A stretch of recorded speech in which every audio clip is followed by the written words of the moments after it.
So here we have an example of the dorsal column, which shows the trajectory from the spinal cord. Here's our little nodule, our cell body, and it's connecting to the spinal cord, leading up to the fasciculus gracilis or the fasciculus cuneatus, and these are part of the dorsal column. Dorsal because they are at the front, don't forget. You can see that there. And they decussate within the medulla, cross over from the left to the right, and wind up in the right hemisphere. Now, I've used the word proprioception a few times. The best way to think about proprioception is the body's eye on itself. So we're always keeping an eye on ourselves, but we don't have conscious awareness of our ability to do that. So proprioceptive feedback is all projected to the somatosensory cortex.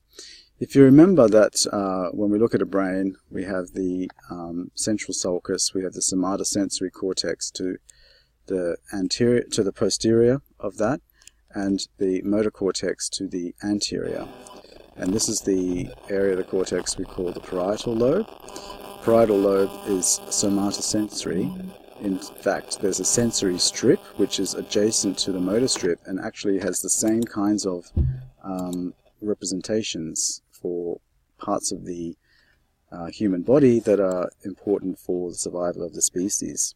And one of those areas is the face, and it turns out that proprioceptive feedback to the face somatosensory cortex is really valuable, partly because the face is able to produce a great deal of feedback information that can assist in the control of communication, not just through the mouth, actually, but also through the eyes, through the movement of the cheeks, even if you can wiggle your ears, through the ability to move your eyebrows or move your ears back and forth. So communication depends very much on the somatosensory feedback we get from the face. And here you can see that in this somatosensory cortex.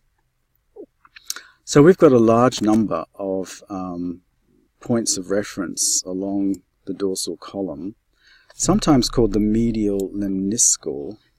Lemniscal is simply referring to the fact that we've got pretty much the same parallel structure in the dorsal column, very close by to each other. Do we have these different sensory feedback neurons? So even though up until the basal ganglia, we've got very closely aligned neurons, once they hit the lateral geniculate nucleus and other parts of the thalamus, I should say, not the basal ganglia, the thalamus. This is the thalamus. Once they hit the thalamus, then they decussate and they start to become more specialized into the face or other areas such as the legs and arms and so on.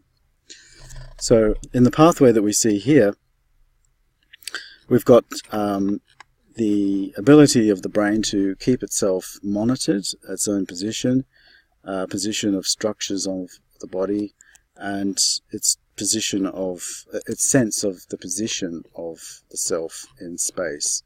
All of this information necessary for the production of speech, and importantly, all of it is sensory. So we've got both sensory and motor information important for the execution of speech in the brain.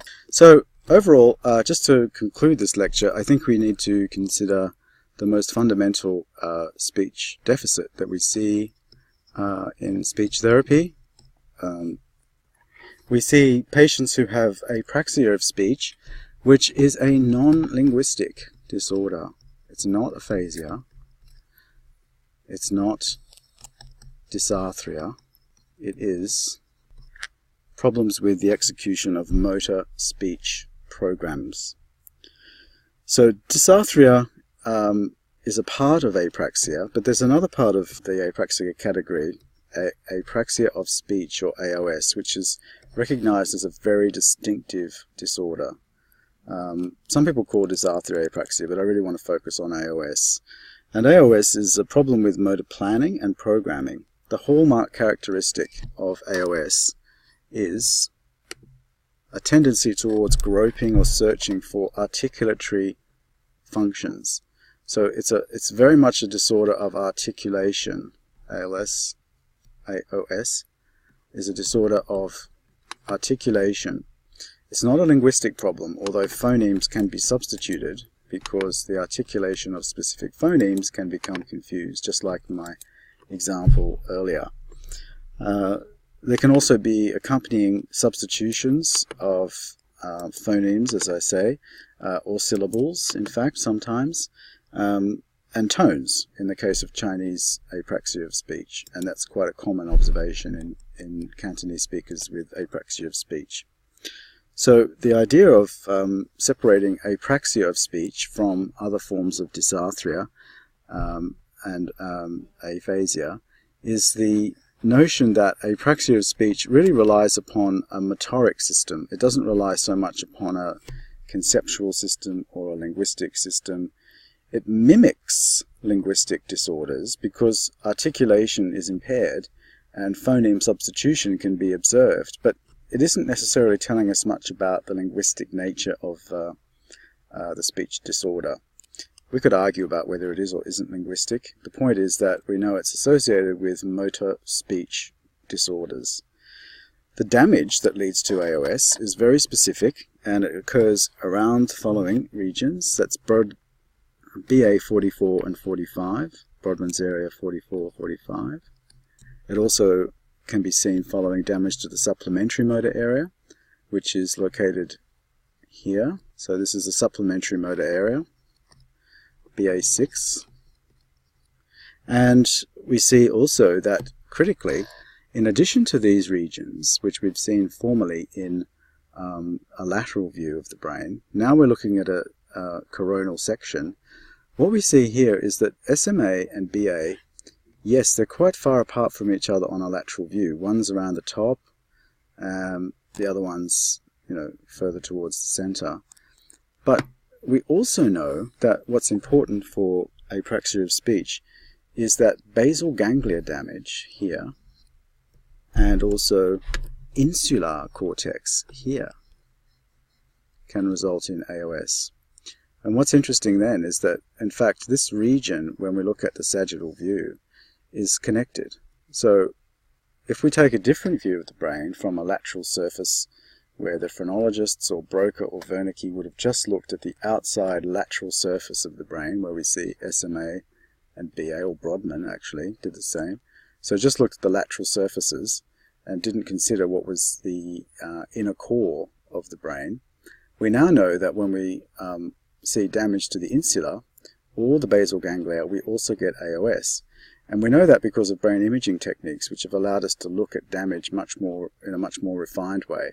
So whereas the phrenologists, the localizationists, and Brodmann would simply look at the lateral outside surface of a brain without looking at the deeper structures necessarily, we can now do that, and we see that in this area we've got a pattern of common damage that can generate AOS.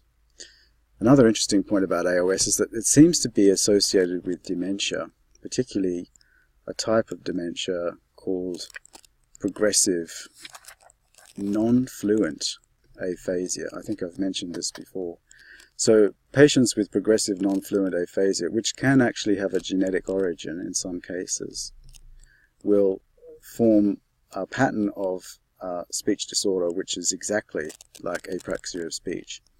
And unfortunately, this is a consequence of loss of tissue which is in this region. It's not a question of losing tissue in the lateral surface where Brodmann and Broca and others were focused. It's a question of losing tissue on the inside of the brain, the medial structures. And we know that because if we take a look at a CT scan of someone with non-fluent progressive aphasia, we often find very large black spaces in this region, which shows us that the tissue has died and the ventricles have invaded that space.